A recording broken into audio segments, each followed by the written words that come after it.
오늘 우리가 함께 들여다볼 이야기는 바로 사마천의 사기입니다. 이게 단순히 오래된 역사책이 아니에요.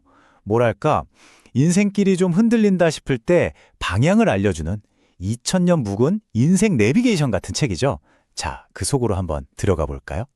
옛날에 공자는 50살이 되면 하늘의 뜻을 안다고 했는데요. 글쎄요, 요즘 우리한테는 오히려 이 시기가 가장 혼란스럽고 흔들리는 때가 아닐까 싶어요. 내가 걸어온 길이 이게 맞나? 앞으로는 또 어디로 가야 하나? 딱 이런 고민들 다들 한 번쯤 해보셨을 거예요. 바로 여기서부터 오늘 이야기를 시작해 보겠습니다. 혹시 지금 딱 그런 고민을 하고 계셨다면 제가 아주 특별한 지도를 하나 보여드릴게요. 무려 2000년이나 된 지도입니다. 그게 바로 사마천의 사기예요. 이건 그냥 옛날 이야기 모음집이 아니고요. 인생의 갈림길에서 뭘 해야 할지 막막할 때 펼쳐볼 수 있는 그런 시간을 초월한 안내서라고 할 수 있습니다. 자, 그럼 죽음보다 더한 치욕. 이토록 위대한 지혜는요, 그냥 평온하고 안락한 환경에서 나온 게 절대 아닙니다. 정말 상상하기도 힘든 위기랑 고통 속에서 단련된 결과물이죠. 이 책을 쓴 사마천, 그에게 도대체 무슨 일이 있었는지 그 개인적인 이야기부터 시작해 볼게요. 사마천의 인생에서 가장 어두웠던, 동시에 가장 위대했던 딱 10년입니다. 47회의 사기를 쓰기 시작해서요, 불과 2년 뒤인 49회, 정말 끔찍한 형벌을 받게 됩니다. 그리고 56세 세상을 떠날 때까지, 정말 죽기 직전까지 오로지 이 책 하나에만 모든 걸 쏟아부었죠. 그가 받은 형벌이 바로 궁형이라는 건데요. 이게 뭐냐면 거세를 하는 형벌이에요. 근데 이게 그냥 몸을 다치게 하는 수준이 아니라 그 사람의 사회적인 생명을 아예 끊어버리는 겁니다. 특히 당시 지식인, 그러니까 선비에게는 이건 뭐 차라리 죽는 게 낫다고 할 정도의 치욕이었던 거죠. 그리고 이 형벌을 당한 사람들은 잠실이라는 곳으로 보내졌다고 해요. 네, 우리가 아는 바로 그 잠실, 그 지명의 어원이 맞습니다. 왜 잠실이냐면 마치 누에가 고치에 갇히는 것처럼 어둡고 따뜻한 방에 가둬놓고 회곡하게 한 거예요. 세상이랑 완전히 단절된 채로요. 이 잠실이라는 단어 하나만 들어봐도 그가 느꼈을 절망감이 얼마나 깊었을지 좀 감이 오시죠? 자, 이런 상황에서 사마천 앞에는 딱 두 개의 선택지가 놓여 있었던 겁니다. 하나는 그냥 선비답게 명예롭게 죽음을 택하는 것. 다른 하나는 이 모든 치욕을 다 끌어안고 어떻게든 살아남아서 아버지의 유언이자 자기 평생의 과업인 역사책을 완성하는 것. 와, 여러분이라면 어땠을 것 같으세요? 정말 끔찍한 딜레마죠. 붓으로 쓴 복수. 사마천은 두 번째 길을 선택합니다. 살아남는 길을요. 근데 이게 그냥 살고 싶다는 생존 본능이 아니었어요. 이건 아주 치밀하게 계획된 가장 강력한 저항이자 복수의 서막이었습니다. 사마천이 직접 한 말인데요. 일가를 이루고자 했다는 이 말이 참 중요해요.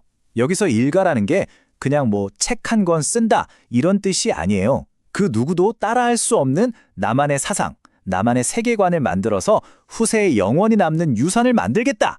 이런 어마어마한 포부였던 거죠. 그는 칼이 아니라 붓을 들었어요. 이걸 바로 문화복수라고 부릅니다.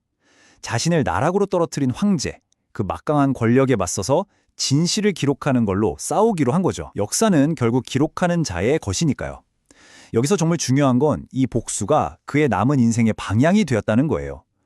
더 이상 그냥 고통받는 피해자가 아니라 뚜렷한 목표를 가진 역사의 주인공으로 스스로를 다시 일으켜 세운 겁니다. 그래서 사기가 처음 나왔을 땐 이거 왜 이렇게 뒤죽박죽이야? 하는 평가도 있었대요. 한 사람 이야기가 여기저기 흩어져 있으니까요. 하지만 그게 사실은 혼란스럽게 쓴 게 아니었어요. 다 위조된 거였죠. 대놓고 비판은 못하니까 전혀 상관없는 사람 이야기에 쓱 숨겨놓고 일부러 중요한 사실을 빼버려서 뭔가 이상한데? 하고 독자들이 생각하게 만들고 은유를 써서 교묘하게 진실을 암시하는 시기였죠. 검열을 피해서 진짜 역사를 남기려 했던 정말 천재적인 전략이었던 겁니다. 자, 고통으로 빚어낸 지혜. 이제 사마천이 어떤 마음으로, 어떤 상황에서 이 책을 썼는지 좀 감이 오시죠? 그럼 이제 그 지독한 고통 속에서 그가 건져 올린 지혜가 대체 뭔지 한번 들여다볼까요? 아마 이 말은 들어보신 분들 많을 거예요. 사마천 하면 딱 떠오르는 말이죠. 사람은 누구나 한 번은 죽는다. 하지만 어떤 죽음은 태산보다 무겁고 어떤 죽음은 깃털보다 가볍다.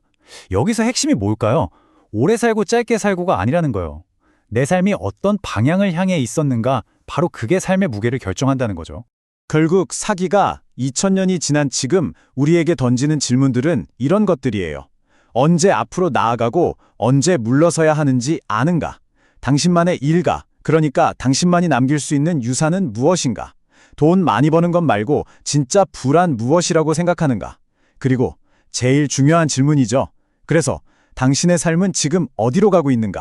2000년을 넘어 승리한 남자, 결국 뚜렷한 방향이 있었던 사마천의 그 고통은요, 시간을 뛰어넘어서 완전한 승리로 끝나게 됩니다.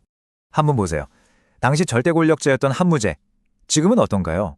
그냥 사마천이 쓴 역사책, 사기에 나오는 수많은 인물 중 한 명일 뿐이에요. 하지만 사마천은요, 그 역사를 정의하고 평가하는 영원히 살아있는 존재가 됐죠. 2000년이라는 긴 시간으로 보면 누가 진짜 이긴 걸까요? 자신을 짓밟았던 황제를 그는 완벽하게 이겨버린 겁니다.